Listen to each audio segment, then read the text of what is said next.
Tu sais, je catcher un peu c'est quoi ta vibe, là, parce que moi j'adore ce que Joe Rogan fait, tu sais. Ouais. Puis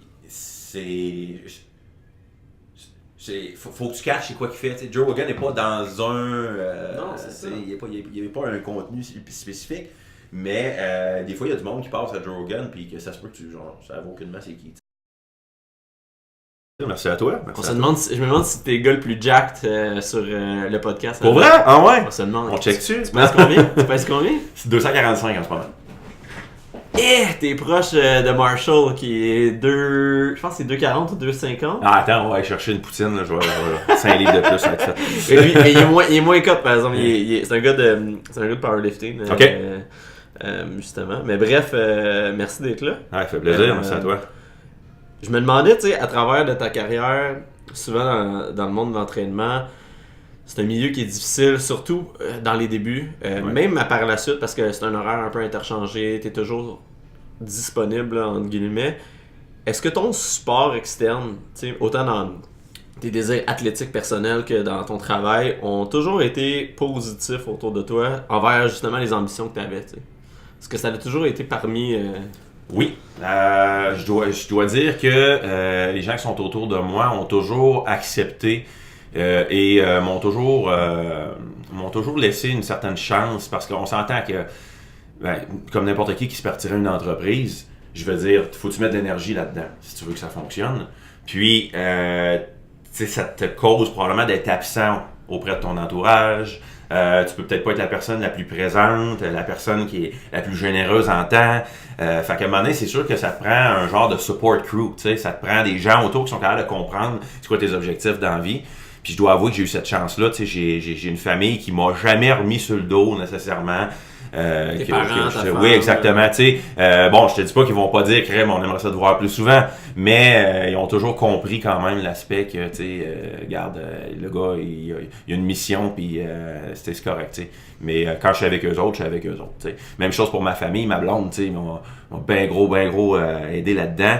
Puis une grosse partie d'elle qui en revient parce que, tu sais, pendant que je suis pas là, pendant que je suis à l'extérieur, pendant que je donne pour autre chose, ben c'est elle qui supporte ce qui se passe, tu sais, à la maison. C'est elle qui va être en arrière, qui va faire tout ce que normalement dans la vie t'es censé faire, tu sais. Fait que je vais lui donner un gros thumbs up, ben. On l'apprend. Ouais, exact. Mais non, c'est ça, tu sais. Fait que oui, je dois me compter chanceux d'avoir du monde comme ça autour de moi qui m'aide parce qu'honnêtement, à un moment donné, il y a 24 heures d'une journée. Tu peux pas donner partout. Là, puis, comme dans n'importe quel projet que tu veux que tu marches, que ce soit ta shape, ta business, n'importe quoi, tu es sérieux dans quelque chose, il faut que tu y mettes du temps. Faut que tu y accordes du temps. Puis encore plus dans le monde de l'entraînement, parce que c'est un domaine où il faut tout le temps que tu sois comme à la fine pointe, il faut que tu sois en avant, tu sois un step ahead. Fait que, ça fait longtemps que tu fais ça. Ça fait combien d'années que tu t'entraînes? Ça va faire un bon 14 ans, si je me trompe pas. Wow, ouais. Fait que, puis avant ça, t'avais-tu une autre carrière un peu que t'avais envisagé? Écoute, moi, j'ai vraiment pas rapport. Si Chris Thibodeau écoute ça, il va dire le vendeur de chez Vidéotron. Tant que ça. C'est un genre de running gag, mais en fait, non, tu sais, c'est ça. Moi, j'étais dans le milieu de la vente. J'ai toujours été dans un travail public. OK. Service à la clientèle. Service à la clientèle, puis tout ça. Puis j'ai commencé, mais je m'entraînais déjà. J'adorais ça, c'était une passion, fait que je lisais déjà beaucoup là-dessus. Mais tu t'entraînais pour un sport, tu t'entraînais pour... Écoute, le classique gars qui veut juste être Jack, okay. qui veut améliorer son visuel, qui veut améliorer son apparence. Okay. Je suis un gars qui était adolescent, très maigre. J'avais pas de masse musculaire vraiment. J'avais quand même une charpente athlétique. J'ai fait beaucoup de sport. J'ai joué très longtemps au hockey, au basket, rugby. Tu sais, j'étais très impliqué dans le sport, mais j'avais pas la masse musculaire. Je suis pas quelqu'un qui mangeait en fou. Puis tout le ouais, kit. Fait que j'avais vraiment pas le look bodybuilder. Puis mon idole de jeunesse c'était Arnold Schwarzenegger. Je suis sûrement vraiment pas le seul gars qui c'est son idole. Mais j'adorais Arnold, mais pas juste pour ses muscles, mais pour tout ce qu'il faisait, tout ce qu'il a fait. C'est un gars qui avait des objectifs dans la vie et qui a réalisé un après l'autre des objectifs assez impressionnants et complètement à l'opposé chacune.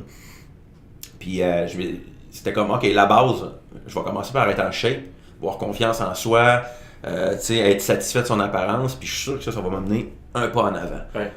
Fait que j'ai commencé à m'entraîner. Puis ça l'a-tu fait? Ça l'a fait. Ça l'a augmenté cette confiance. Oui, absolument, absolument. Étant vraiment jeune, j'étais quelqu'un de renfermé sur soi, j'étais quelqu'un qui était très sauvage, qui parlait pas beaucoup. Ah ouais, Puis ma première passion avant l'entraînement, c'était la musique. Et ça l'est toujours d'ailleurs. Okay. Mais j'ai commencé à jouer de la musique, puis ça déjà, ça m'a comme... J'avais des objectifs très très précis face à ça. Mais j'avais pas encore l'aspect confiance qui faisait en sorte que j'étais prêt à comme être outgoing avec ça. Là, mais l'aspect musique, souvent l'entraînement, c'est comme ça revient un peu le côté créatif, le côté artistique de. Je pense que l'entraînement est pas nécessairement vu comme un art. Ça devrait. C'est un art. Ah ouais, c'est une autre forme d'artiste. Coacher en partant, c'est un art. Ouais. Fait que je trouve que ça a beaucoup de liens. Je pourrais même te dire qu'écrire une chanson, c'est pratiquement comme écrire un programme. Il y a vraiment un aspect artistique dans ça.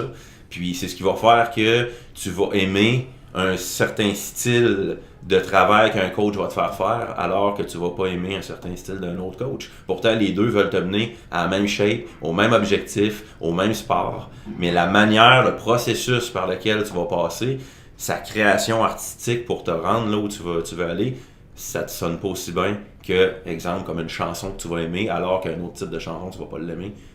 Pour certains, ça sonne bien, pour d'autres, ça sonne pas bien. T'sais. Oui, je vois ça vraiment comme quelque chose. Les notes vont revenir, mais c'est pas écrit de la même façon. Exactement. C'est vraiment ça. Fait que, on va faire une quote avec ça. Ouais, c'est bon, ça sonne bien en fait. Mais ça a vraiment commencé là, tu sais. Puis à un moment donné, au côté musical, c'était comme.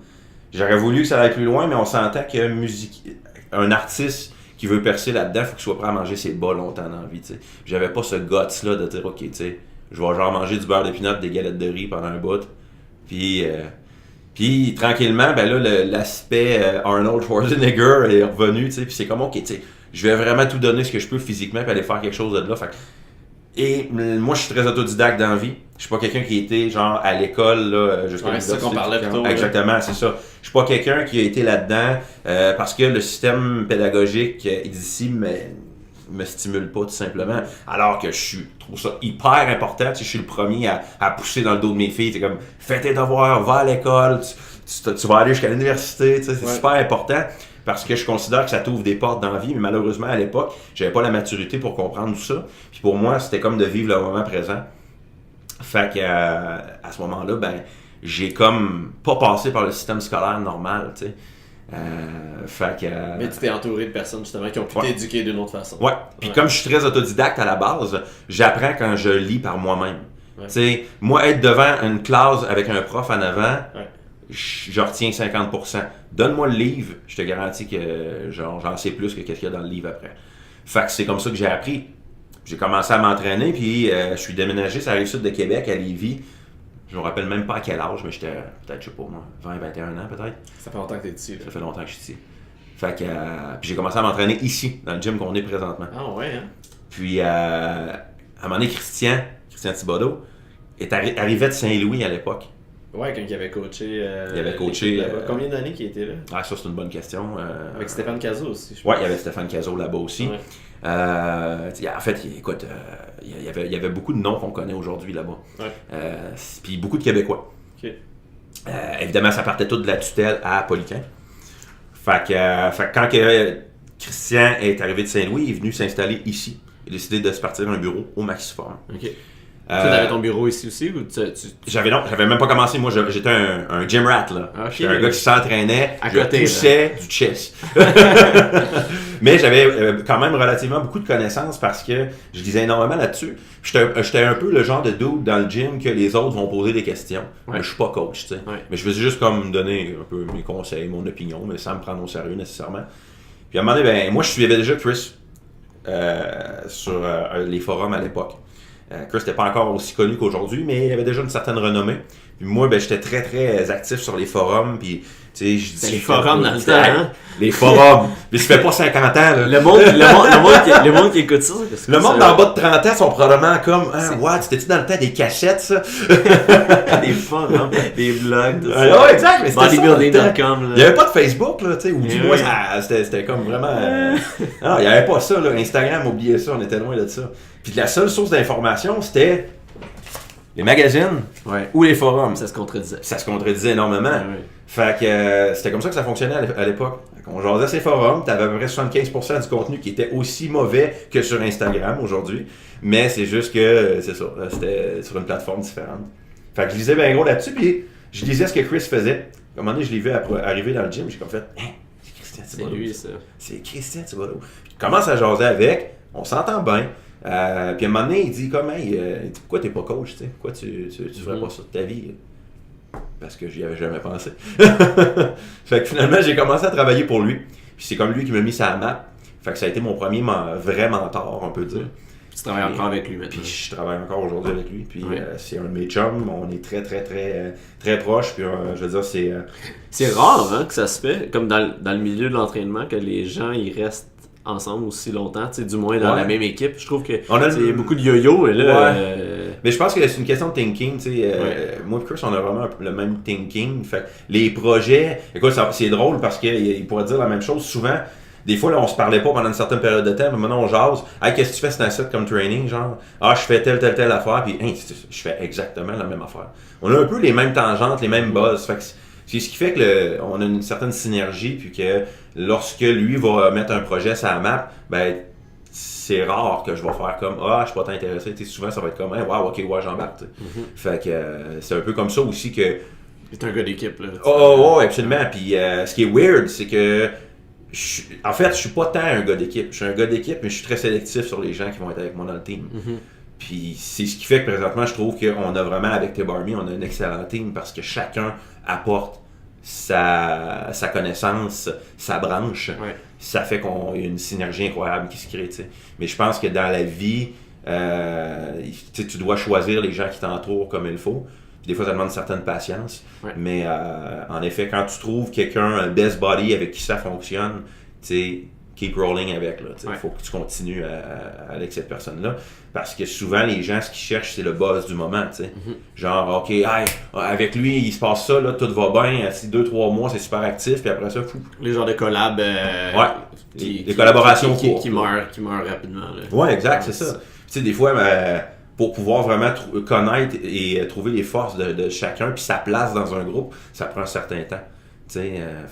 Puis faut que tu saches aussi qu'est-ce que tu vaux. C'est un autre point que je vois qui est des fois problématique chez les coachs, surtout au Québec. On essaie d'être bon dans tout. Tout faire à un moment donné, mais tu peux pas être excellent dans tout. Tu peux décider d'en apprendre sur beaucoup de choses, puis être average, puis ça, je trouve ça correct. Mais à un moment donné, il faut que tu trouves une niche, puis une certaine spécialité pour avoir une identité. Puis si à un moment donné, tu essaies vraiment d'avoir tout, ben tu deviens pas la personne ressource dans ce domaine-là. Fait que tu deviens toujours dans la moyenne, puis les gens qui veulent aller te voir, ben c'est comme, tu sais, je vais aller voir le meilleur là-dedans, mais tu n'es pas le meilleur là-dedans. Toi, tu t'identifies un peu à quoi exactement? Ben moi, ma branche vraiment où je suis fort, c'est la nutrition puis les suppléments. Okay. C'est vraiment là-dedans que je me suis spécialisé beaucoup. Puis ça m'est venu naturellement parce que j'avais une certaine passion pour le bodybuilding, le fitness et tout ce qui est transformation physique. Okay. Moi, mon buzz, c'était de prendre quelqu'un puis de dire, OK, je te change ta shape au complet. On fait ça genre 3 mois, 6 mois, exact. On donne un blitz, on y va. Mais pour faire ça, il a fallu que je trouve des stratégies pour arriver avec différents types de clients. Des gens qui partaient avec un background plus avancé, d'autres non. Des clients qui étaient en overweight, d'autres qui étaient super maigres. À distance. À distance en plus, parce que j'ai commencé dans les gyms aussi, mais à un moment donné, j'ai développé à distance parce que j'ai bien vu que tout se passait sur Internet. Fait que à un moment donné, j'ai commencé ça, puis je me suis fait coacher moi aussi par d'autres entraîneurs. Je travaille avec Matt Porter, Shelby Starn, Mike Israetel, il y a plusieurs entraîneurs. Puis à un moment donné, j'ai vu un peu comment est-ce que les autres fonctionnaient, puis je me suis dit, hey, comment est-ce que les gars font pour fonctionner en regardant des photos, puis en étant capable. Fait qu'à un moment donné, j'ai appris cette façon-là, puis c'est comme ça que je me spécialise là-dedans. Ça va être ça ma branche. Ça ne veut pas dire que je ne peux pas faire autre chose, mais chacun a sa branche. Alex Babin, c'est un gars de powerlifting. Ça ne veut pas dire qu'il ne serait pas capable de coacher quelqu'un pour faire autre chose, mais sa branche, c'est le powerlifting. Maylin, sa branche, c'est la rehab. Elle peut faire plein d'autres choses, mais sa branche, c'est la rehab. Karim, tu connais Karim? Donne-lui un athlète de CrossFit, il va te l'amener aux Games. Mais c'est ça, c'est sa branche. Ou lui-même, exact. Mais il serait capable de faire des curls. Tu comprends? Il y a des bons gars. Il y a des bons gars, exact. Fait que, puis Chris, c'est un généraliste, mais son aspect où il est le plus fort, c'est la performance. En sport. Exactement. Pogne un athlète de sport, puis rends-le meilleur, va voir Chris. Il va te rendre meilleur, c'est sûr. Et c'est un très bon problem solver. Fait que il y a un problème que personne ne peut régler, lui, il va le trouver. Fait, je suis un peu pareil au niveau de la nutrition. Souvent, j'ai beaucoup de clients qui ont essayé plusieurs entraîneurs, font comme, on est arrivé, mais tu sais, c'était pas 100%. Puis à un moment donné, moi, genre, je travaille d'une manière différente, je trouve d'autres stratégies, puis je trouve c'est quoi le problème, puis boum, c'est ça mon truc. Trouver c'est quoi le problème, puis là, on va. Puis ça t'est-tu déjà arrivé d'avoir des cas, justement, où les gens, finalement, leur problème était plus loin que la nutrition, puis ils avaient besoin, mettons, de consulter un psychologue, puis... Ouais, en nutrition, on en voit beaucoup, tu sais. Le problème, des fois, il est dans nos deux oreilles, tu sais. Tu sais, des problèmes alimentaires, problème de confiance en soi, problème de projection, d'image de soi-même. Ça, il y en a énormément. Ma branche est pas... De ça. Non, exact. Je suis pas psychologue, j'ai pas la prétention de l'être. Je suis capable de comprendre un client, je suis capable des fois d'essayer de débloquer certains problèmes à ce niveau-là, mais c'est pas ma branche. Moi, je vais vraiment prendre quelqu'un qui est prêt. Mais je vais savoir, par exemple, je vais avoir des athlètes de fitness qui vont me dire faites une compétition, super, ça a bien été, mais je vais leur dire, OK, on fait pas de compétition cette année, là, on prend un break. On se refait une santé autant mentale que physique. Je connais ces aspects-là. J'en ai fait moi-même. Je sais qu'est-ce que ça représente. Mais... Es-tu fan du reverse diet? Oui, c'est utile. C'est très, très utile. Je connais pas trop ça. Je suis pas expert, mais je sais que je connais du monde qui ont déjà fait ça. Puis je trouve que c'est des gens plus lean à l'année. En fait, ce que ça permet de faire, pour te résumer ça sans rentrer trop dans les détails, c'est que en réalité... ça permet de reprendre, de renverser une adaptation métabolique. Ça, dans un contexte, mettons, tu te prépares pour une compétition de fitness. Mais ça pourrait être même pas une compétition de fitness, ça pourrait être juste quelqu'un qui a perdu énormément de poids dans une certaine période de temps courte. Parce que ce qui arrive, puis ça c'est le gros buzz, c'est que les gens veulent se transformer, c'est à la mode d'être en shape. Fait que là, les gens embarquent sur des programmes de nutrition qui sont souvent... Le surnom, c'est crash diet. Trop de déficit calorique. Exactement, c'est ça. Trop rapidement aussi. Donc, ce qui arrive, c'est que le métabolisme, il va créer une adaptation au niveau hormonal pour faire en sorte que tu arrêtes de perdre du poids. Parce que ton corps ne veut pas se rendre jusqu'à la mort. La famine, c'est une situation de danger, on s'entend. Donc, si tu sous-nourris ton corps à comparer à ce que tu dépenses en calories dans une journée, ben lui, il ne va pas faire ça indéfiniment jusqu'à temps que tu meurs. Notre corps, c'est une machine à survivre. C'est la plus belle machine au monde pour survivre le plus longtemps possible. Fait que c'est évident que quand tu arrêtes de maigrir, c'est pas parce que ton système va pas bien. C'est pas parce que ton système est endommagé, le fameux metabolic damage. Ton système n'est pas endommagé, au contraire, il fonctionne au quart de tour pour t'aider à survivre. T'sais. Puis à une époque où on avait du poil partout sur le corps, puis qu'on chassait, qu'on était probablement plus des primates, ben c'était super utile parce que tu ne savais pas quand est-ce que tu allais manger. Fait que quand tu mangeais, ton corps faisait en sorte de faire un maximum de bagages avec ce que tu mangeais. Moi, j'étais sûr que le reverse diet, justement, c'était juste pour, mettons, pour une compétition de fitness, puis tu sais, comme le back down. Absolument pas, parce que on va prendre, mettons, Ginette. Ginette a perdu beaucoup de poids, là, elle a perdu 100 livres, 75 livres. C'est sûr qu'elle a un déficit calorique, parce qu'on s'entend, pour perdre du poids, ça prend un déficit calorique. Mais son 75 à 100 livres, là, je sais pas combien de temps ça y a pris. On va dire que ça y a pris, mettons, 1 an à le perdre. Mais au bout de ça, là, ça fait 1 an qu'elle est en déficit calorique et probablement de plus en plus sévère pour pouvoir y arriver. Fait que là, ton métabolisme, là, il ralentit la conversion de ses hormones thyroïdiennes, qui est dans le fond la vitesse, on va dire, à laquelle ton système fonctionne, pour pouvoir sauver des calories. Ce qui fait que chaque déplacement, chaque entraînement, chaque pas que tu fais, va être de moins en moins payant en dépenses caloriques. Tu sauves du millage, autrement dit. Fait que, il te reste plus de calories, c'est ce qui fait que tu maigris moins. Mais là, quand tu as réussi à atteindre ton objectif en te battant puis en te battant, mais là, c'est des adaptations métaboliques là. Ta conversion thyroïdienne, tes hormones stéroïdiennes, puis tout, puis ton cortisol qui est plus élevé aussi, parce qu'il y a un certain stress qui s'est créé à long terme, parce que probablement que ton entraînement est pas mal plus élevé que ce que tu fais habituellement, et que ta récupération est souvent moins bonne aussi. Ben là, tu as tout ça qui est comme tout mêlé en dedans de toi. Puis du jour au lendemain, tu irais sacrer 3-4 pancakes là-dedans, des gâteaux, puis jacker tes calories de 1000-1500, alors que ton système fonctionne pour en avoir, on va dire, 1200. ben là, c'est sûr que tu engraisses tout de suite. Fait que là, le monde, ils disent, ben dans le fond, ça n'a pas marché ma diète parce que j'ai tout repris. Mais c'est pas que ça n'a pas marché. C'est pour ça qu'ils ne marchent pas, des fois. Tu sais, comme 80%. Ils reprennent tout leur poids. Parce qu'ils sont pas capables d'avoir la patience de remonter graduellement. Fait que là, il y a des stratégies qu'on utilise pour remonter graduellement puis redonner. Je vais vulgariser ça, là, mais tu sais, donner l'impression à ton corps que ça va bien, des calories qui reviennent tranquillement. Puis là, ben, à ce moment-là, tranquillement, il y a une meilleure conversion hormonale qui se fait et tu reprends des fonctions métaboliques qui vont redevenir normales. Mais c'est évident, et ça c'est sûr à 100%, que si on parle de fitness, tu ne garderas pas la shape que tu avais sur le stage. Mais non, c'est impossible. Ouais. C'est impossible. Donc, le seul moyen de le faire, ce serait de rester dans la même situation nutritionnelle et d'entraînement. Et à ce moment-là, ce serait vraiment pas sain pour la santé. Fait que, mais il y a moyen de limiter les dégâts et de reprendre un certain régime de vie qui va te permettre de conserver une partie des gains que tu as faits. Mais tu ne resteras jamais comme ça.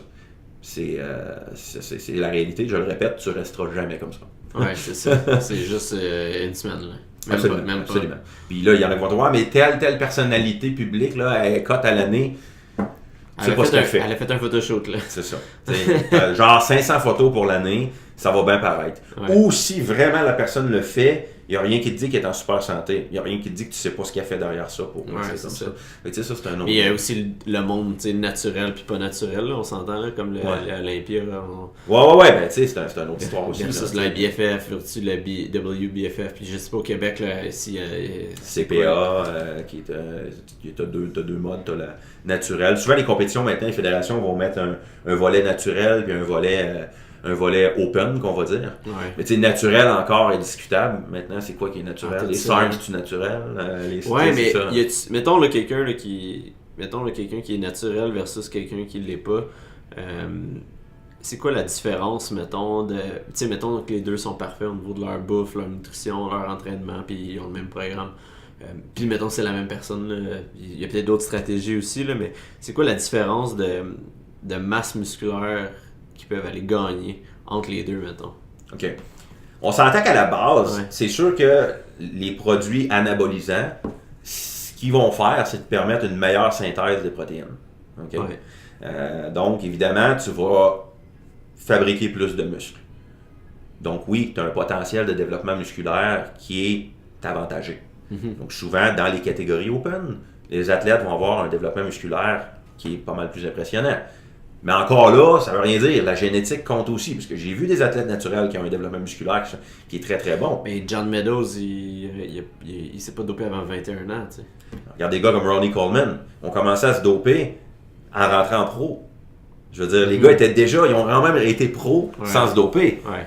Que tu le crois ou non, je veux dire, il y en a beaucoup à qui c'est arrivé. Ouais. Fait qu'il y en a beaucoup qui ont même gagné leur carte pro dans les fédérations naturelles. Fait qu'à un moment donné, c'est qu'il y en a qui ont une génétique et un potentiel de développement qui est majeur. Même Chris me disait qu'il y a un gars qui a vu à FIBO en fin de semaine passée, en Allemagne. Tu sais, le gars mange 100 grammes de protéines par jour, puis tu as une shape 3D incroyable. C'est 100 grammes? Ah ouais, exact. Le gars, il y en a qui sont faits pour aller vers là. Pour ceux qui écoutent ça, 100 grammes, c'est vraiment... C'est vraiment bas, 100 grammes. Je vous le dis, faites pas ça, vous ne l'aurez pas. Mais il y en a qui arrivent à faire des résultats exceptionnels en étant hors norme. Puis, mais c'est un petit pourcentage. C'est pour ça que, pour faire mon lien avec ce qu'on parlait d'Instagram tantôt, c'est que il y en a vraiment des espèces de genetic freaks sur Instagram qui vont dire qu'ils font telle affaire, tu sais, if it fits your macro, moi je mange des burgers, la pizza, puis tu le quittes, puis je suis super cut, puis tu le quittes. Bon, de un, il faut toujours que tu te poses la question si c'est vrai. De la deuxième, c'est qu'il y en a qui ont une génétique de malade. Cela dit, c'est que 90% du monde n'ont pas une génétique de malade. Puis je vais même dire 95% du monde. Fait que faut que tu te fies au gars qui rush pour arriver à sa shape, parce que lui, il travaille comme du monde pour le faire. Avec la qualité d'aliments qu'il va avoir. Tu fais de l'haltéro, toi? En fais-tu un peu? J'en fais moins. Là je suis plus en low stress avec high functional bodybuilding avec un peu d'aerobic capacity. C'est quoi ton trip d'entraînement, toi? Mon trip d'entraînement? Ouais, c'est moi qui est en train de t'interviewer. Là. Ben, ça dépend. J'ai comme des passes. Parce que moi, l'été, je fais des... Ben là, j'ai commencé ma phase de triathlon. Okay. Fait que... Mais j'aime tellement ça quand même, m'entraîner en salle. Fait que quand je vais être dans cette phase-là, je vais plus faire genre du conjugate method durant l'été. Fait comme ça, j'utilise pas mes RPE ni mes pourcentages. OK. Fait que je vais vraiment comme au feeling du jour, puis je m'accepte quelque chose similaire à un genre entre un 2 puis un 5. Bon, conjugated, on s'entend. On pourrait dire, hey, West Side Barbell. Ouais, c'est ça. On va se fier sur West Side Barbell. On s'entend-tu qu'il y a une grosse majorité des gars de West Side Barbell qui sont des genetic freaks, tu sais? Ils sont capables de maxer, de faire du max effort, je sais pas combien de fois par semaine. C'est qui? Justement, Louis il disait que un de ces gars qui avait le plus de records, c'est lui. C'est le seul qui était comme pas dopé dans le Exact. Le gars est une machine. Puis, parce que ce gars-là est bon, oui, tu peux dire, je vais prendre certains de ses conseils, parce que probablement qu'il sait ce qu'il dit. Mais je peux pas me fier sur lui, parce que, tu sais, le gars, c'est un genetic freak. Moi, j'ai vu des gars dans le gym que j'ai entraîné qui sont capables de faire des max à tous les workouts. Moi, je fais un max une fois par semaine, puis genre, j'ai des workouts hangover pendant 2-3 jours. Tu sais, ça dépend de ton comment je pourrais dire, de tes capacités à toi. Puis, ça nous... c'est un peu ça qu'on a essayé d'aller chercher avec le neurotyping. Ouais, c'est ça que tu me parlais avant. Fait que moi, là, je suis zéro au courant du neurotyping, en fait, de votre système. C'est toi et Christian qui... C'est Christian qui en est le premier à avoir développé, pas l'avoir développé parce que ça vient de très loin. Pauliquin avait déjà introduit le sujet. Mais c'est un peu comme, de la façon que je l'entends, c'est un peu comme, tu prends un... tu vas pouvoir élaborer là-dessus, mais je veux dire, en fond, tu prends un peu comme... dans quoi la personne est favorable à s'entraîner, dans le fond. Dans le fond, c'est qu'on va analyser, selon un test de personnalité, on va analyser le profil type neurologiquement d'une personne. Okay? Qu'est-ce que ça veut dire analyser sa personnalité? Comme comment on va faire passer un questionnaire. Puis ce questionnaire-là, c'est des questions complètement diverses. Okay? Et selon les réponses que tu vas nous donner, on a des résultats qui vont nous donner un profil type. Le profil, ça peut être... quelqu'un d'introverti versus quelqu'un d'extraverti. Ça, c'est vraiment, à la base, on pourrait dire ça. Mais dans le fond, ce qu'on a fait, c'est qu'il y a 5 grands types de personnalités qu'on a établis, dans le fond. Puis ces types-là, dans le fond, on les a nommés tout simplement, ton type 1A, 1B, 2A, 2B et 3. Okay. Et ces types-là représentent justement différentes caractéristiques type d'une personnalité. Donc oui, en effet, extraverti ou introverti. Ça peut être des personnes plus nerveuses, moins nerveuses, plus de confiance en soi, moins de confiance en soi. Et ça, c'est tout relié à des neurotransmetteurs, qui sont la chimie de ton cerveau, finalement. Cet équilibre-là est créé par, principalement, la dopamine, l'acétylcholine, la sensibilité à l'adrénaline, le glutamate, la sérotonine et le GABA. Il y a un équilibre qui se crée là-dedans. Et selon cet équilibre-là, plus forte ou moins forte dans chacun de ces neurotransmetteurs-là, ça va te donner une personnalité type. Je vais te donner un exemple bien simple. Un type 1A, c'est généralement une personnalité qui est très, très ambitieuse, très déterminée. Quelqu'un qui a énormément confiance en lui. Tony Robbins, genre, exactement. Arrivé devant toi, c'est quelqu'un qui va parler fort, très, très fort. Quelqu'un qui va dire beaucoup ses opinions. Okay.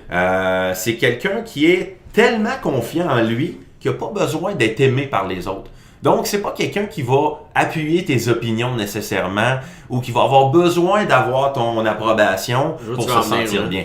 OK? Ouais. On va prendre l'exemple Donald Trump. C'est le meilleur exemple. Tout le monde haït Donald Trump. Ouais. Mais Donald Trump n'est pas méchant. Puis là, je veux pas parler de politique. Ouais. Je ne donne pas mon opinion politique. C'est un exemple. C'est un exemple. Ouais. Mais Donald Trump n'est pas méchant. Donald Trump n'a pas l'air d'un trou de cul ou d'un baveux. Il est simplement totalement vrai. Dans le sens que ce qu'il dit, c'est parce qu'il n'a pas besoin de faire plaisir aux autres. Ouais. Le problème, c'est qu'en étant une personnalité publique de même, ça peut irriter les gens. Ouais. Et les types 1A, à titre d'exemple, dans un groupe ou en public, ils vont avoir tendance à avoir des gens qui vont beaucoup les aimer parce qu'ils sont hyper charismatiques. Autant qu'il y a des gens qui vont pas les aimer ils vont jamais demander de se faire self-approve. Non, ils vont pas mettre d'eau dans leur vin, autrement dit. Ça serait genre à titre d'exemple. Et qu'est-ce qui va faire en sorte qu'il est comme ça? C'est parce que c'est une personnalité qui est très, très sensible à la dopamine, qui va avoir souvent une dopamine basse et qui a une sérotonine très, très élevée. OK? La dopamine va s'occuper de tout ce qui est niveau ambition, tout ce qui est détermination, confiance en soi. Quelqu'un qui est très sensible à la dopamine, là, c'est quelqu'un qui va, s'il y a un objectif, là, il va faire tout en son possible pour aller atteindre cet objectif-là. C'est un gars très fort pour faire des stratégies pour s'y rendre. C'est pas quelqu'un qui se démotive facilement. Vraiment pas. C'est des acharnés, c'est souvent des très hard workers, ces affaires-là. Et le fait qu'il y ait une sérotonine très élevée, c'est quelqu'un qui gère très bien le stress. C'est des gens qui sont très efficaces sous stress. Ça va être des excellents athlètes aussi. Les gens vivent le même stress. Tout le monde vit du stress. Tu vas prendre 2 athlètes avec devant un sprint, à titre d'exemple. 2 sprinteurs. Le gars, l'arbitre lève son gun. Tu le sais qu'il te reste 3 secondes avant de décoller. Il y en a un avec la sérotonine très élevée que le stress qu'il vit, il est autant nerveux, là. Les deux sont nerveux. Mais le stress qu'il vit, lui, ça le challenge. Il voit ça comme un challenge. Je vais te battre. Lui, quand il rentre dans le gym, son workout que tu viens d'y donner, là, lui, il veut battre ton workout. Puis il veut pouvoir te redonner ta feuille et te dire, tiens, Guillaume, je l'ai fait ton workout, j'ai même mis 5 livres de plus. Puis t'as l'autre, qui lui a une sérotonine plus basse. Lui, va plus, le stress va souvent le rendre anxieux. Lui, ça va générer trop d'adrénaline. Il va moins gérer cet aspect nerveux-là. Et là, il va perdre de ses fonctions. Donc, au lieu d'être potentialisé, lui, il est ralenti ou il est plutôt... Il va perdre certaines de ses forces. Ses fonctions vont devenir moins coordonnées. Il va être plus tendu. Ses fléchisseurs vont être plus tight. Il est dans une situation plus anxieuse, plus de risque de blessure. Donc, lui, quand il donne son workout, « Oh, faut que je fasse du max aujourd'hui », ça le stresse, là. Lui, devant la barre, il est stressé un peu. Puis... Donc, en établissant cette chimie-là, c'est ça que ça détermine ta personnalité, tu comprends? Donc, sérotonine élevée, très bon contrôle du stress. Sérotonine basse, situation anxieuse, plus facile à créer. Donc, c'est juste un exemple d'un type 1A. Mais on a déterminé une chimie du cerveau pour chacun des types. Et à ce moment-là, on est capable de voir quel type de programme pour toi ça s'adresserait plus. Un type 1A que, comme je viens de te décrire, lui, c'est un gars qui veut battre des charges. Sa motivation, c'est quand il rentre dans le gym, il veut battre le workout. Fait que si tu fais une progression trop lente, il va pas triper. Lui, il vit pour hier. Lui, il fait pas des 5x5 starting strength. Là. Exact. Lui, il fait du Westside, il aime ça. Là. Il veut pousser. C'est un gars qui tolère pas beaucoup le volume. Il va donner beaucoup d'efforts sur chacun de ses séries. Même chose, l'aspect nutrition, ben tu sais, si exemple, un A vient me dire, moi je vais être shred, je vais avoir les veines, ses abdos. Si je dis, c'est bon man, on va faire ça là, puis de selon là, moi je vois ça une petite progression lente sur 6 mois, on va y aller mollo. Non, moi je vais être en shape pour demain. Fait que là, faut que tu trouves une stratégie pour amener ce gars-là à être en shape le plus rapidement possible, mais en étant coach et en étant conscient de sa santé, faut que tu fasses en sorte de développer une stratégie pour ce gars, qui reste motivé, dans le fond. Qui reste motivé, mais qui reste en santé. Ouais. Donc, à ce moment-là, il y a différentes méthodes. Comme moi, j'utilise le Blast and Cruise. Comme 3 semaines hyper intenses avec 2-3 semaines de break ou de bridge. Puis là, boum, on y va comme ça. C'est tout le temps... Comment t'appelles ça, le Blast? Blast and Cruise. J'aime ça. La phase Blast, tu donnes tout ce que tu peux. Tu tires le maximum de calories possible en déficit pendant 3 semaines. Et pendant, tout dépendant de sa récupération, son recovery, pendant 2 à 3 semaines, tu vas y aller en maintenance en bridge. C'est mon genre. C'est ton genre, ça? à partir trop fort, puis comme vouloir que ça dure parce que c'est le fun. Là, mais... C'est un des traits aussi des types 2A qui sont des workout addicts, qui sont des gens souvent qui vont être très ambitieux dès le départ, mais qui font comme, ils sont pas capables de soutenir l'effort. T'sais. Moi, je suis comme ça. Si je fais le workout moi-même, je me dis, OK, je fais une progression de 4 semaines. La première semaine, j'ai un volume de mongol. Puis la semaine d'après, je fais comme je serais jamais capable de refaire la même affaire. Ouais. Je suis motivé parce qu'il est nouveau, mais je soutiens pas ça. Fait. C'est d'autres stratégies. Il y a eu un temps où je me programmais tout le temps, puis des fois encore ça arrive. Puis c'est soit que c'est trop difficile, je suis même pas capable de passer à travers une journée d'entraînement, ou que c'est trop facile, puis j'ai aucune valorisation personnelle. Juste à t'entendre parler, t'es un type 2A de toute façon. Ouais. Parce que, de l'un, tu me dis que t'aimais beaucoup varier ce que tu faisais. Oui. Les types 2A, c'est des gens, le mot d'ordre pour un type 2A, c'est variation. Ouais. Donc, ce qu'ils aiment, c'est que, même s'ils font juste de l'entraînement en salle, ils vont aimer avoir des workouts différents. Ouais. Ils vont aimer faire un peu de force, un peu de crossfit. Ouais. Ils vont aimer faire un peu de bodybuilding, un peu, tu sais, c'est des programmes très, très variés. Ouais. Même chose à l'alimentation. C'est des gens qui vont dire, OK, moi, je veux essayer le fasting 3 3 semaines après, non, je veux faire du high carbs. Ah non, j'ai entendu une affaire, keto, ça a l'air pas pire, je vais faire du keto. Tu sais, ils sont, c'est ça, ils aiment toucher à tout. Puis c'est des gens qui sont très, très susceptibles à tout ce qui est superstar. Puis quand je dis superstar, je vais m'expliquer, c'est que le programme de tel athlète connu, faut que je l'essaye. Ils vont aimer ça. Qu'est-ce qui est publié, mettons. Ouais, exact. Ils vont embarquer là-dedans. Puis ils ont pas tort, parce qu'à peu près n'importe quel programme, tant que tu y mets ton 100%, tu vas en tenir des résultats. Fait que c'est ça le neurotyping. Donc là, vous avez commencé à faire un peu de formation par rapport à ça. Oui, parce qu'on s'est rendu compte que comment est-ce qu'on fait pour non seulement maximiser les gains d'un athlète, mais pas juste sur le court terme. Puis là, je dis un athlète, ça pourrait être pour monsieur, madame, tout le monde aussi, parce que, tu sais, les gens rentrent dans le gym puis ils n'aiment pas leur entraînement. Comment veux-tu dire, hey, c'est le fun de s'entraîner, c'est un beau mode de vie, let's go, come on, tu sais. Mais non, là, on veut ce que, hey, moi, j'aime ça, venir m'entraîner, ça me motive, j'aime ce que je fais. Puis le gros défaut que j'ai remarqué chez plusieurs entraîneurs, c'est qu'ils ont une seule méthode de travail. Ouais. Et que c'est comme, c'est cette méthode-là qui fonctionne. Non, tout fonctionne. Fait qu'à l'intérieur de ta niche, tu peux développer quand même. C'est en plein ça. Fait que là, à ce moment-là, on devient un peu bon dans tous les aspects. Puis là, on veut plus s'attarder sur le programme qu'on veut lui donner. On s'attarde au programme qui fit à cette personne-là. Le type d'alimentation qui fit avec cette personne-là. Parce qu'on dira ce qu'on veut. Dans la vie, si tu veux obtenir des résultats, c'est d'être capable de faire des efforts soutenables à long terme. Ceux qui réussissent à progresser dans le temps, c'est ceux qui soutiennent leurs efforts le plus longtemps possible. Fait que ce soit du blast and cruise qu'on peut en parler, où tu t'identifies à ça, ou que ce soit le type 3 qui lui a besoin d'une progression sur 8, 12, 16 semaines, parce qu'il a besoin de faire les choses longtemps, puis il veut pas trop de changements, pas trop de déséquilibre, parce que c'est quelqu'un qui aime le contrôle autour de lui. À ce moment-là, si j'y fais une progression qui va lentement, il va peut-être aller plus lentement, mais il va y aller, puis il va y arriver. Sa constance va être meilleure. Sa constance va être meilleure. Et il va mieux vivre son projet d'entraînement, si tu veux. Il va trouver ça le fun. Puis c'est ce qui va faire que, du côté d'un coach, tu vas avoir une meilleure rétention de clients. Parce que ton client va dire, moi, j'aime ça avec ce coach-là. Mais est-ce que tu trouves que ce genre de... Tu sais, c'est quand même une belle évolution, justement, dans... Tu sais, ce qui est cool avec ce genre d'approche-là, puis de comment qu'un coach peut prendre ça dans son gabarit, c'est que t'es tout le temps, t'es jamais sur le cruise un peu. Ouais. T'es plus sur le cruise en tant qu'entraîneur. Puis souvent, je pense qu'on peut le voir. Mais ce type d'approche-là te permet d'être beaucoup plus varié dans ce que tu fais. Oui. Qui peut devenir un peu plus stimulant. Est-ce que tu trouves que ça, c'est un côté positif un peu de notre métier, ou c'est quoi que tu trouves qui est positif par rapport à ces choses-là, puis peut-être amener un peu les points négatifs du métier, puis de comment est-ce qu'on peut transformer ça justement là, pour amener une positive vibes à tout ça là. Face au client ou face à l'entraîneur? Face à l'entraîneur, tu sais, parce que tu as l'air à quelqu'un qui aime ton travail, mais je suis sûr que comme dans n'importe qui, il y a des portions qui sont moins aimées, mais tu essaies toujours d'améliorer ces affaires-là. Puis quand j'entends parler de ce type d'entraînement-là, ça m'amène à, ok, ça c'est une façon stimulante d'amener du positif de plus dans son travail. Tu sais, c'est plus redondant. Mais maintenant qu'on parle, c'est quoi toutes les choses à travers les dernières années qui a fait en sorte que tu as resté stimulé? C'est quelque chose qui t'a gossé, ok, moi je vais changer ça. Ok. En fait, c'est rough, hein, comme question. Ben pas tant. Je comprends ce que tu veux dire. Puis, enfin, c'est une sacrée bonne question parce que c'est quelque chose que beaucoup d'entraîneurs devraient savoir. La chose qu'ils devraient savoir, c'est quoi qu'ils veulent vraiment faire en partant. Ouais. Parce qu'entraîneur, c'est large.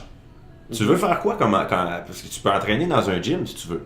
C'est pas difficile. Tu peux travailler dans un gym toute ta vie. Personnellement, je trouve que c'est très difficile sur le mental de travailler dans un gym. Moi, j'ai fait ça longtemps. Puis, c'est quelque chose que je trouve que travailler à longueur de journée dans une journée avec des clients, voire 6 à 8 heures de clients, coacher, QA, c'est difficile sur la tête, c'est très fatigant. Mais il y en a qui vont le faire et sont très heureux à faire ça. Ouais. Donc, faut que tu trouves c'est quoi que tu aimes, parce que tu peux faire ça. Tu peux décider d'être préparateur physique pour une équipe de football, par exemple, universitaire, whatever. Tu peux décider que toi, c'est de coacher du bodybuilding. Tu veux prendre un maximum des clients et les mettre en shape. Tu peux décider que toi, tu veux aller dans le volet plus éducation. Tu veux coacher des coachs. Tu sais, il y a un paquet de volets. La première affaire que je dirais à quelqu'un qui commencerait là-dedans, c'est quoi tu veux faire. Puis après ça, bien évidemment, oui, il faut que tu fasses tes classes. OK, la première chose. Puis, dans n'importe quel métier, dans n'importe quel business, il y a toujours une partie de ça que tu vas peut-être aimer moins, parce que ça fait partie des devoirs qu'il faut que tu fasses. Si tu es passionné à la base, c'est sûr que tout, ça rend le processus pas mal plus le fun. Ouais. Mais moi, à un moment donné, je me suis dit, c'est quoi je veux faire là-dedans? C'est quoi je veux vraiment faire? Puis, quand je suis parti tout seul à mon compte, parce que j'ai été longtemps ici chez Maxiform, j'ai commencé ici. À un moment donné, je me suis dit, je vais-tu vraiment travailler toute ma vie dans un gym, tu sais, à me donner entre 40 et 60 heures par semaine? Ah, t'es déjà parti Ouais, je suis parti d'ici, oui, absolument. Je vais même te compter ça rapidement. Mais dans le fond, ça répond à ta question parce que tu t'es tanné. Je me suis dit, moi, je me vois pas dans un gym comme ça à faire des heures tout le temps. Puis j'enlève rien à ceux qui le font, thumbs up, parce que ça en prend. Moi, j'ai pas le mental pour faire ça. Ouais. Mais ce que je veux, c'est aider les gens dans ce à quoi je suis bon. Puis moi, je suis bon là, pour pogner quelqu'un, l'asseoir en avant de moi. Qu'est-ce que tu veux? On va y arriver. Voici la stratégie. Ouais. Ben, à ce moment-là, je dis, OK, qu'est-ce que je peux faire pour faire ça? Puis comment je fais pour faire ça? Puis faire en sorte que je puisse, comment je pourrais dire, voir plus de clients. Parce que là, ici, dans un gym, là, ça prend 1 heure avec un client. C'est à l'heure, tu sais. Fait qu'à un moment donné, ben, tout se dirigeait sur l'Internet. Fait que moi, j'ai pris la décision d'aller sur Internet.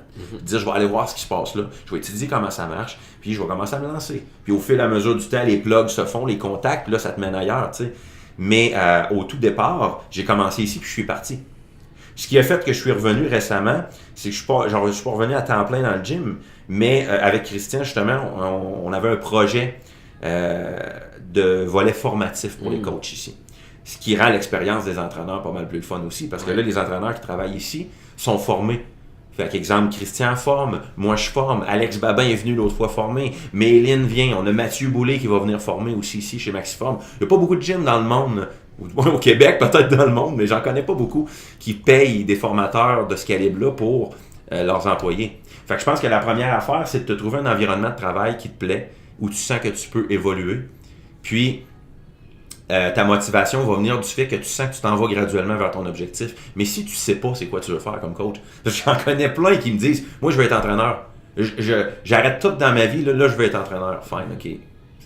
Qu'est-ce que tu veux faire? Parce qu'entraîneur, c'est large. Là. C'est large. Fait que si tu sais pas la direction où tu vas arriver en tant qu'entraîneur ou que de personnalité du monde de l'entraînement, ben ok, tu vas stagner parce que tu vas shooter dans toutes les directions. Ouais. Puis si tu t'attends à ne faire que 40 à 60 heures de clients par semaine, ben ça va être ça ta vie, mais tu sais, espère pas atteindre la lune avec ça, là, tu sais. Fait que, parce que j'enlève rien à ce métier-là, c'est génial, puis je l'ai fait, puis je forme des entraîneurs qui font ça, mais je leur pousse à dire, écoute, qu'est-ce que tu veux, dans quelle direction tu veux t'en aller avec ça, tu sais. Parce que c'est souvent un tremplin pour te mener ailleurs. Fait que, tu sais, John Meadows, on peut parler de John Meadows, tu sais. John Meadows était banquier avant. Eh oui, c'est ça. Oui, il était banquier avant. Lui, il a décidé de s'en aller là-dedans à un âge relativement avancé quand même. Non, mais mais c'est toujours entraîné, le gars. Oui, c'est toujours entraîné, exact. Mais tu sais, je veux dire, il a fait du bodybuilding longtemps, mais de dire commencer à coacher du monde, puis tu le quittes, tu sais, ça c'est quand même parti tard. Puis aujourd'hui, une business qui est très florissante. Mais c'est un gars d'affaires, c'est un gars qui il savait qu'est-ce qu'il voulait avec. Quand tu sais ce que tu fais en ligne, tu fais du en ligne, c'est du online, exact. Puis toi, dans le fond, actuellement, tu fais de la formation. Puis tu fais du en ligne, est-ce que tu as encore du monde one-on-one? J'en vois un petit peu, c'est vraiment une petite partie de ce que je fais. C'est sûr que majoritairement, les projets que je développe, c'est beaucoup avec Tib Army. C'est une business en laquelle je crois beaucoup. Puis on développe beaucoup le volet en ligne, tout ce qui est international, puis tout ça. Donc, c'est sûr que je mets beaucoup d'énergie là-dedans. Donc, mais c'est sûr que j'ai quand même toujours, tu sais, je suis un coach de gym à la base. Fait que j'ai 1 heure d'entraînement avec quelqu'un, c'est un peu comme 2 heures. C'est très long. C'est très long. C'est avant, après, c'est la conception, c'est que tu continues, exact. Tu continues à y penser là, un peu. Là. C'est ça, tu sais, puis en ligne, ben, tu sais, les clients, j'en vois 10 en 1 heure, tu sais. Je peux en traiter pas mal plus. Ouais. Fait que c'est sûr que moi, j'ai l'aspect marketing, ben, je l'ai vu là-dedans, mais c'est aussi que j'aime faire plusieurs choses là-dedans. J'aime prendre plusieurs clients. J'aime pouvoir avoir différents types de clients. Fait que, tu sais, moi, ça m'allumait. J'avais entendu dire, à un moment donné, Christian, je pense, mais tu sais, peut-être que je me trompe, peut-être c'est pas lui, mais il disait le nombre maximum, mettons, de personnes que tu peux prendre autant en ligne qu'en personne. Puis je pense on est tous, moi le premier, on peut se perdre un peu là-dedans. C'est quoi le chiffre encore qu'il avait dit? Je sais pas le chiffre qu'il a dit, mais généralement, je te dirais que 50 clients en ligne, c'est pas mal. C'est pas mal la barre si tu veux être efficace. Sinon, ça te prend un team. 50, puis ça, c'est parce que tu fais pas autre chose. Exact. Parce que tu fais pas de formation, tu fais pas du one-on-one, tu fais pas de cours. Non, exact. Tu passes ton temps, c'est de faire 50 clients. Okay. Exact. Parce qu'au-delà de ça, à un moment donné, ça devient impossible. Tout dépendant comment tu traites tes clients. Tu sais, c'est sûr qu'il existe plusieurs stratégies pour faire du en ligne. Puis on parle pas de programme générique, là, on parle vraiment de suivi. Non, c'est individualisable. Non, c'est sûr, si on fait du générique, tu peux... 1000, 5000... tu peux en faire pas mal. Mais on va prendre, mettons, une business comme la nôtre ou une business comme John Romaniello, exemple, qui ont comme des millions, eux autres. Là. Ils ont une équipe de coach à ce moment-là. Ouais. Donc là, tu as plusieurs entraîneurs sous la tutelle de d'autres. Ouais. Là, tu as un team. Fait que là, tu peux fournir plus de matériel. Meadows fonctionne de la même manière. Il y a 2-3 coachs qui vont agir sous sa tutelle et qui vont répondre en ligne. Donc, c'est sûr que, évidemment, quand tu veux augmenter cette clientèle-là, tu n'as pas le choix à un moment donné. Ouais. Mais si un coach me dit, moi, j'en fais 150, moi, tout seul, je te crois. Mais est-ce que la qualité du suivi est bonne? Peut-être, si tu passes les 24 heures par jour avec. Mais est-ce que tu as une vie en dehors de ça? Tu sais, là, ça devient il y a une autre sphère là, qui peut s'ouvrir. Est-ce que toi, tu t'entraînes personnellement ou t'es genre... Exactement. Il y a une autre sphère. Il faut être en contexte, faut aussi être en contexte de l'entraînement. Il faut être en contexte de la vie tout court. Ouais. Je veux dire, moi, j'ai une famille, j'ai des enfants. Je veux dire, tu peux traiter plus de clients si tu veux, mais est-ce que tu as une vie? Est-ce qu'il y a quelque chose qui se passe en dehors de ton travail? T'sais, des fois, à l'âge de 20 ans, 25 ans, tu te dis, je m'en fous, je mets tout là-dedans. Mais quand tu vieillis, à un moment donné, tu fais comme, OK, là, faut que je commence à penser à ma stratégie quand que je vais vouloir m'asseoir puis relaxer. Ouais. Qu'est-ce que je fais, t'sais? Fait que là, c'est ça, faut que tu planifies. Puis, c'est un peu, ça revient à ce que je disais, c'est qu'à un moment donné, si tu veux être dans un gym toute ta vie, fine, je respecte énormément ça. Mais il y a un moment dans ta vie où tu vas vouloir te dire, hey, là, j'ai envie de profiter de tout ce que j'ai emmagasiné comme information, puis la qualité de coaching que je peux donner, mais j'aimerais ça avoir mes fins de semaine, j'aimerais ça le soir pouvoir relaxer. Là, à un moment donné, c'est ça. Puis ça, c'est si tu sais où tu t'en vas, tu vas commencer à travailler, te faire des contacts dans ce domaine-là, et t'en aller tranquillement vers là. C'est ton goal setting que tu t'es donné justement pour te rendre là. Exactement, c'est ça. Quand on parlait là, tantôt là, justement du neurotyping, là, ça répond un peu à quelque chose que je veux qu'on discute. Là. Puis en fait, ça répond à 100% à la question. C'est comment amener, mettons, un type de personnalité ou, mettons, quelqu'un qui s'entraîne pour la performance. Quelqu'un qui s'entraîne pour un sport, par exemple, ou pour une compétition de fitness, peu importe, versus quelqu'un qui a juste besoin d'être en santé ou quelqu'un qui a vraiment besoin de s'entraîner pour être fonctionnel dans la vie. Dans le fond, vous utilisez le même système pour les deux types de personnes. Oui, parce qu'en réalité, c'est pas tant regarde bien ça.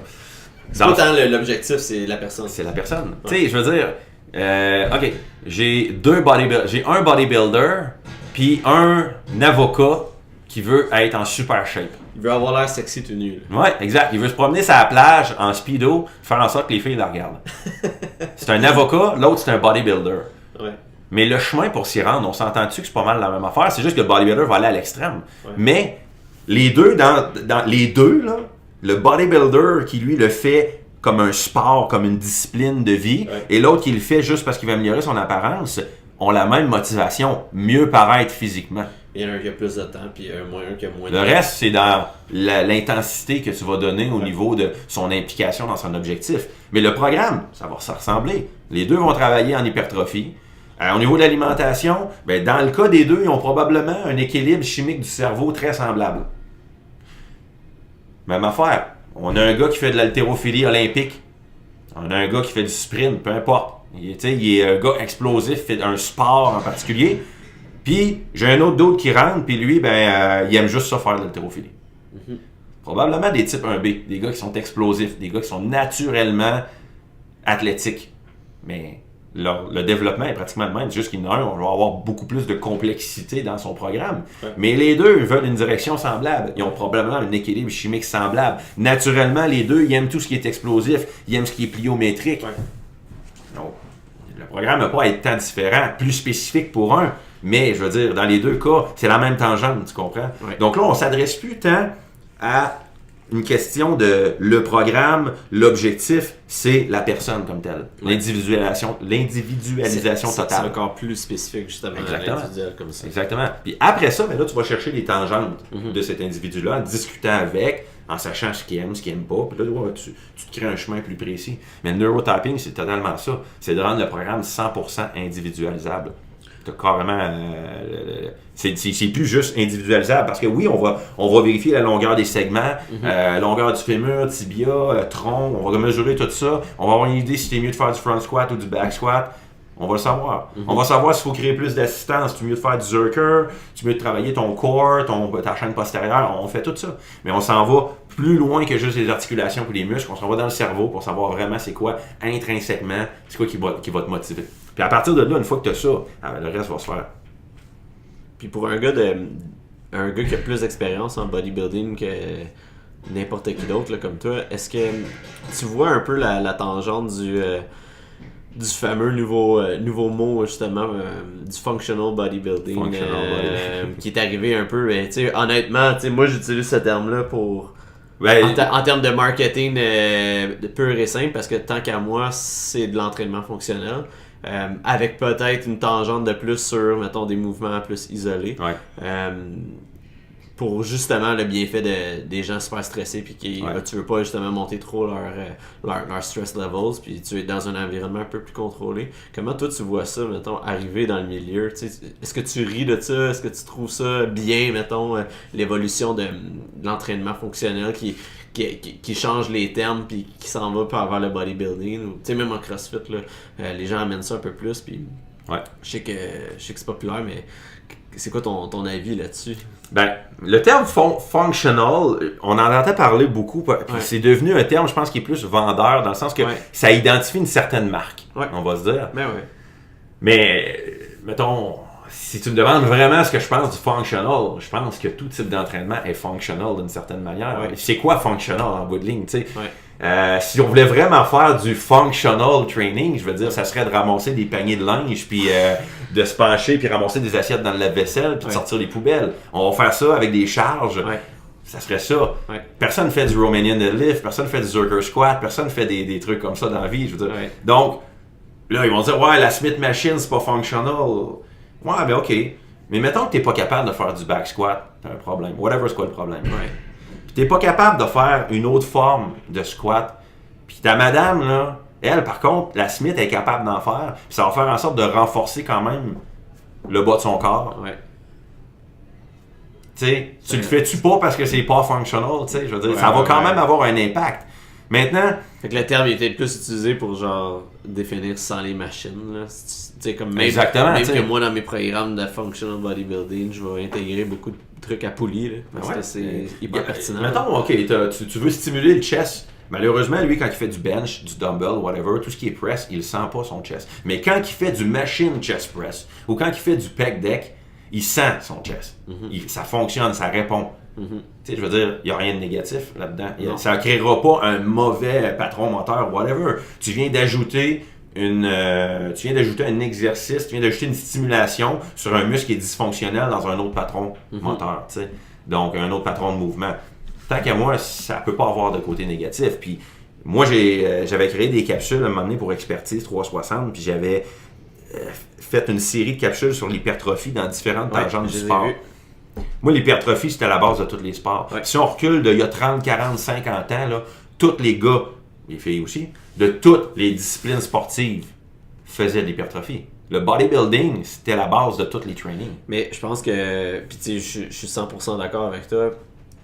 Puis pour les gens qui écoutent, là, même ceux qui voient, la force puis l'hypertrophie, c'est deux éléments qui restent à tout jamais sur toi, tu sais. C'est absolument. Des choses, c'est ça, c'est ton REER que tu dois. Oui, totalement. Tout le reste autour, ça part vite. Oui, exact. C'est des capacités qui peuvent se perdre. Mais en effet, oui, ce que tu vas avoir fait en bodybuilding, en strength training, c'est des acquis qui vont rester. Ta force, ton intensité peut diminuer, ta masse musculaire peut diminuer, mais il reste que tu as créé quelque chose qui est facilement, exactement, qui est facilement retrouvable, tu sais. Puis ça me fait rire parce que, tu sais, aujourd'hui, on crée beaucoup de... On veut s'identifier, hein? Les gens veulent s'identifier. Hein? Moi, je fais du CrossFit, je suis un athlète de CrossFit. Non, je fais pas de bodybuilding, je suis un CrossFitter. je suis un bodybuilder, moi, le CrossFit, non, je fais pas de ça, c'est pas powerlifter, tu sais. Mais autrefois, là, dans les gyms, là, ils faisaient tout. Tout le monde faisait tout, là, tu sais. Les gars de bodybuilding faisaient des concours de force, les gars de force faisaient du bodybuilding, il n'y avait pas de CrossFit, mais les gars d'haltéro, ils en faisaient tout. La moitié des gars de bodybuilding font du powerlift, là. Exactement, tu sais, il n'y avait pas de différenciation là-dedans, puis, tu sais, je veux dire, tout le monde était comme... Tu t'entraînes, that's it. Penses-tu que c'est négatif, ça? Aujourd'hui? Le fait que les gens s'identifient autant à ça? Oui, moi je trouve que c'est négatif. Je trouve que c'est négatif parce que moi j'ai essayé toutes les formes d'entraînement, pratiquement. Puis j'ai essayé de voir qu'est-ce qui était le fun dans tout, j'ai mes préférences. Mais il n'y a aucune forme d'entraînement où je peux dire que ça servait à rien. Tout a amené quelque chose. Ouais. J'ai essayé le CrossFit, j'aime pas ça parce que je suis un lazy ass. Puis moi, faire plus de reps que je peux penser d'en faire en 1 minute, je déteste ça. Mais j'ai vu ce que c'était, j'ai vu ce que ça pouvait apporter, j'ai vu que quand j'ai fait ça, les gains que ça m'a amené, puis c'est pas négatif. Donc j'ai un peu de la misère à concevoir que quelqu'un puisse bouder un style d'entraînement puis dire qu'il n'y a rien de bon là-dedans. Parce que puis j'en ai vu des athlètes de différentes catégories, puis je peux te dire que majoritairement ce qui manque chez ces athlètes-là, c'est justement de diversifier leur style d'entraînement. Je vais te parler, mettons, d'athlètes de MMA, des gars super forts en arts martiaux. Wow, man, vous êtes vraiment bons. Ils ont un stamina incroyable. Mais vierge, fais du strength training, ils demandent de la force. Fais du bodybuilding, ils demandent de masse musculaire. Let's go. J'ai vu des powerlifters. Les powerlifters sont super forts. Super forts. Ils n'ont pas de conditioning. Ils n'ont pas de conditioning, manque de masse musculaire. Fais du bodybuilding. Ed Cohn le disait. S'il pouvait retourner dans le temps, il aurait fait du bodybuilding. Ah ouais, hein? Je vois des bodybuilders, même affaire. T'es super en shape, t'as une bonne masse musculaire, mais tu fais de la pompe à longueur d'année. Fais-toi donc une coupe de blitz de strength training. Augmente ton intensité. Tu vas faciliter, potentialiser le muscle que tu crées, tu sais. Puis tu vas pouvoir en créer plus après, tu sais. Mais les gens restent stickés au style camp, puis c'est correct aussi. Tu regardes Yannick Morin, il a fait du bodybuilding, puis il a fait du powerlifting, puis il était bon dans les deux. Là. Ouais, exact, tu sais. Il a toujours eu l'air en plus d'un bodybuilder. Là. Exact, c'est ça. Fait que moi, je crois énormément à la diversification du style d'entraînement. Puis là, les gens vont dire, ouais, mais ça va à l'encontre de ce que je te dis. Tu parlais du neurotyping, puis du style que tu es supposé aimer. Fine, t'as raison. T'as un style d'entraînement que t'aimes plus. Cela dit, ça veut pas dire que tu peux pas créer quelque chose d'autre. Je vais donner un exemple. Tu crées un programme d'entraînement, je sais pas moi, pour un 1B, habituellement c'est des gens explosifs qui triplent la pliométrie puis tu te le quittes. Tout ce qui va être hyper puissant, mais il n'y a rien qui t'empêche de faire travailler un 20% de son travail en tempo training pour aller chercher cette capacité-là de tolérance au lactate, tu sais. Même chose, le 1A qui triple sur l'intensité, les grosses charges, tu le quittes, rien m'empêche d'y mettre un petit 20% de travail en explosion pour aller chercher cette capacité-là. Tu comprends? Donc, je pense qu'il y a une partie que tu devrais toujours, ça va être là ce que je veux dire, là, mais le 20% qui te fait chier, tu devrais le mettre parce que c'est cette partie-là qui va compléter tes weaknesses, tu sais. Moi, j'entraîne bien du monde de vélo de montagne, puis une bonne catégorie de gens d'endurance, spécifiquement soit à la course ou sur vélo de route, triathlon dans ce genre-là. Puis leur thinking il est bien d'avoir peur de changer leur film, hein? Non, mais c'est vrai. C'est vrai, j'en ai entraîné, puis c'est quelque chose de commun chez eux. Puis le fait qu'on ait un hiver très long, dans le fond, tout l'hiver, ils s'entraînent, puis ils viennent se valoriser un petit peu dans la salle d'entraînement, justement, parce que l'intensité, ça fait partie d'eux. De toujours être actif aussi.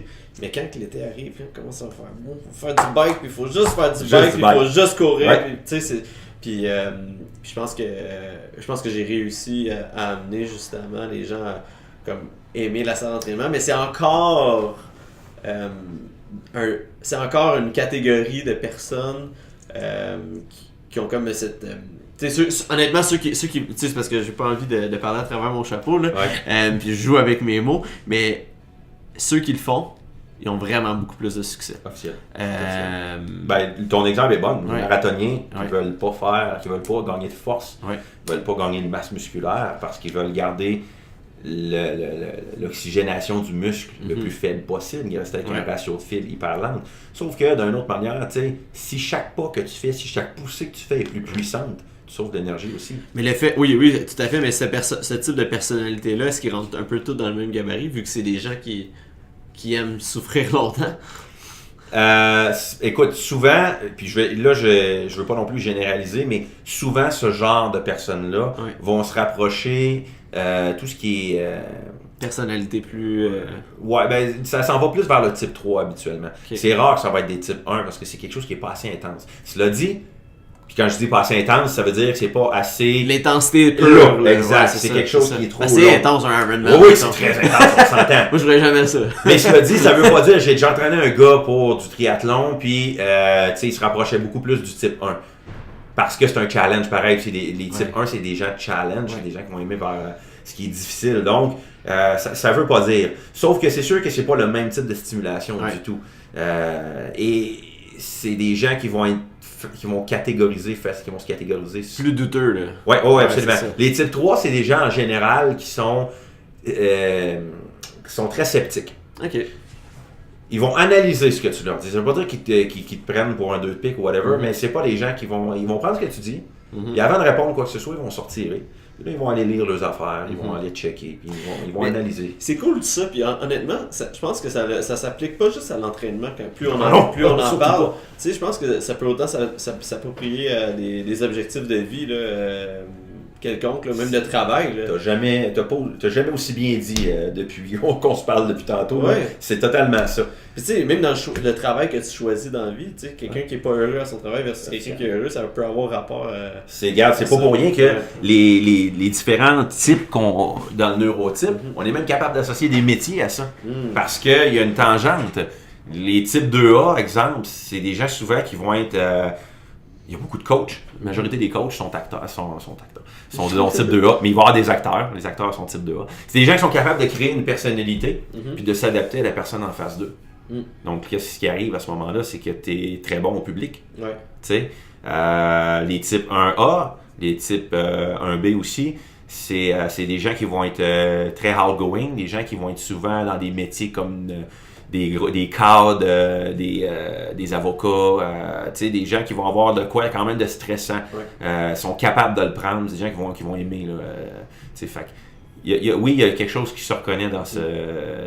Puis écoute, ça va quand même plus loin. Des fois, dans certains séminaires que Chris a donné, c'est drôle parce que les gens posent même des questions jusqu'à le meilleur match dans un couple. Avec les neurotypes. Ben oui, là, moi, ça me fait rire à chaque fois, mais c'est la réalité pareille, parce que oui, il y a des gens qui fit mieux ensemble. Le type 2A est facile à matcher avec n'importe qui parce que c'est un caméléon, il s'adapte à tout le monde. Le type 1A, le type 3, c'est des personnalités plus rigides, vont avoir plus difficile un peu de s'adapter aux gens. Fait que quand tu penses à ça, ça va pas mal plus loin que juste l'entraînement. C'est l'équilibre du cerveau, c'est toi, en grande partie, mixé avec ce que tu as vécu, qui a influencé ta manière de penser, ta manière de réagir, et ton quotidien. Fait que c'est ça. C'est carrément ça. L'entraînement n'est qu'un stimuli extérieur que tu obtiens. Les gens autour de toi, c'est une autre stimulation. Ton travail, c'est une autre stimulation. Tout ce que tu vis, ben, au final, ton cerveau interagit avec ça, et c'est ce qui va déterminer si tu es heureux ou pas. T'sais. Il y a intrinsèquement aussi à l'intérieur de toi, mais ce que je veux dire, c'est que tout ça influence ça. Fait que le neurotype, oui, ça va plus loin que juste l'entraînement. Je pense que vous allez, en tout cas, même personnellement devenir de plus en plus à l'aise à définir ça avec le temps, là, c'est sûr. Ouais, ben tu sais, c'est que on en met beaucoup au niveau de l'entraînement parce qu'on est dans ce monde-là, nous, tu sais. Mais c'est parce que c'est tellement large que maintenant on veut pas se perdre non plus. Ça va très loin, là, en fait. Là. Je finis toujours mes podcasts avec 3 questions. Je sais pas, dans le fond, ceux que tu as écoutés, tu les as sûrement peut-être entendus. Je sais pas, non, j'ai pas écouté jusqu'à la fin. C'est une surprise. Je les ai modifiés un petit peu. J'ai modifié le temps un petit peu là, par rapport à chaque personne, mais si tu avais un repas à manger pour le restant de tes jours, c'est tout le temps ça le même repas, c'est quoi? Filet mignon. Avec quoi? T'as le droit des accompagnements. Tu as le droit avec des accompagnements? Ben oui. Filet mignon, pommes de terre au four, avec du beurre dedans. Oh shit, hein? Puis la sauce au poivre. Ça fit avec ton neurotype. Ça fit avec mon neurotype. C'est bon, c'est simple, tu savais déjà que j'ai ce que je veux dans la vie. Tu déjeunerais ça, tu dirais ça. Je pourrais manger ça le reste de mes jours. Moi, ce serait déjeuner, en tout cas, c'est sûr. J'avoue que déjeuner, c'est bon aussi, mais tu sais, mettons, le reste de mes jours... Filet mignon. Un bon. Pas vegan, ça.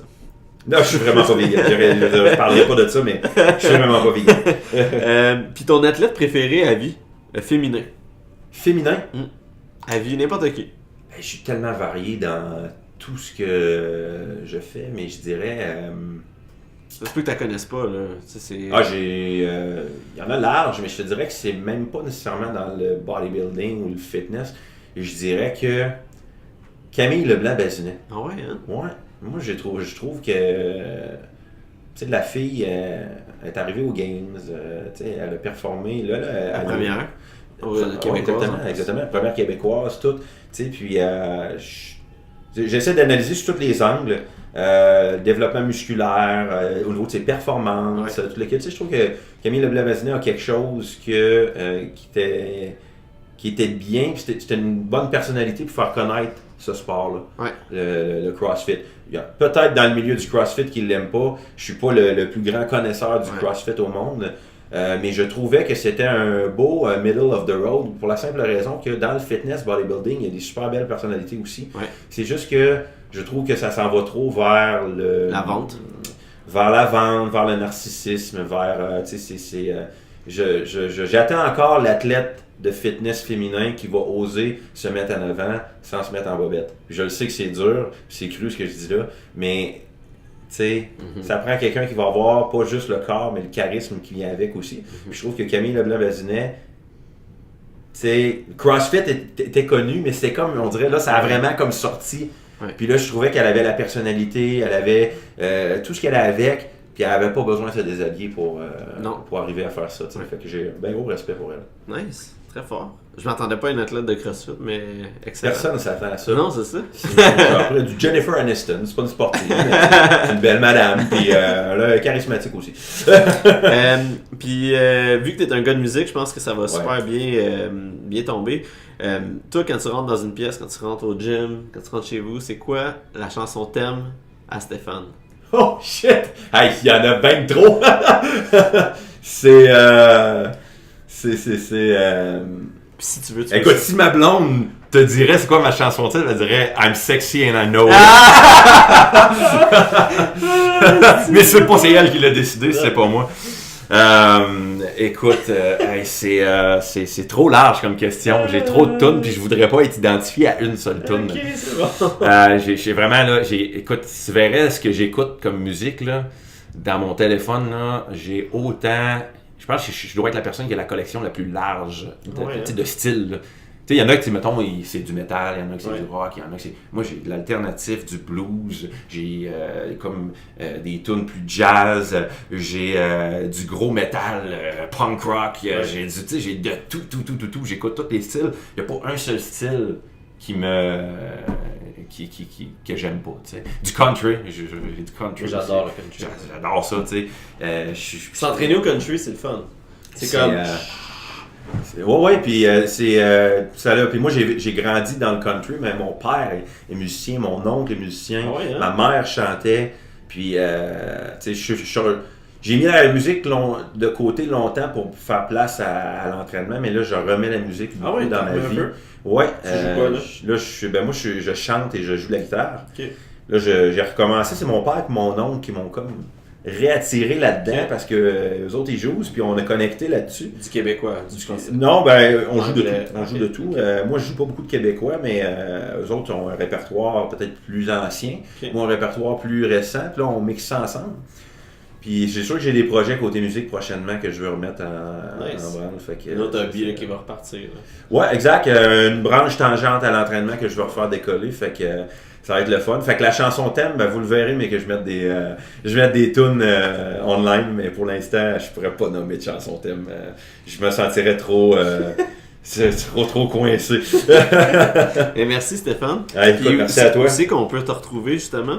Écoute, Instagram, Facebook. Instagram, Facebook, c'est sûr que si vous voulez suivre le contenu qu'on donne là-dessus, le site de tbarmy, tbarmy.com, sûr qu'on essaie d'être le plus actif possible sur les réseaux sociaux, donc Facebook de tbarmy aussi. Donc si vous voulez suivre les articles, Mais déjà sur mon Facebook à la base, là, Stéphane Aubé ou Hungry for Victory, qui est mon brand. For Victory, qui est mon brand name. Dans le fond, je poste tout ce que je fais comme matériel et je mets les liens aussi vers Table Army. Donc, si vous voulez suivre là-dessus. Un gros merci, Guillaume. Sure. Hey!